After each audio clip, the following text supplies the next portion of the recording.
نجح فريق الهلال في تحقيق الفوز وقلب الطاولة أمام نظيره الاتحاد بنتيجة من 4-3 في قمة مواجهات الجولة الرابعة من دوري روشن السعودي للمحترفين من 2023 إلى 2024.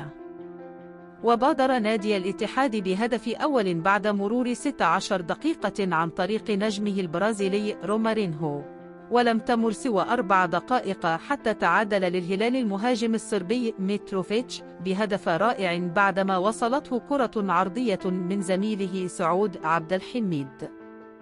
وأضاف كريم بنزيما الهدف الثاني للاتحاد في الدقيقة 38، وعزز حمد الله بالهدف الثالث في الدقيقة 45+8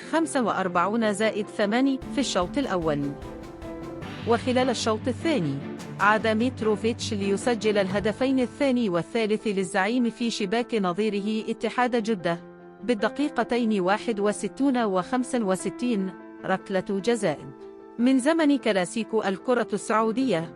وسجل سالم الدوسري هدف الفوز في الدقيقة 71 لتنتهي المباراة بنتيجة من 3-4.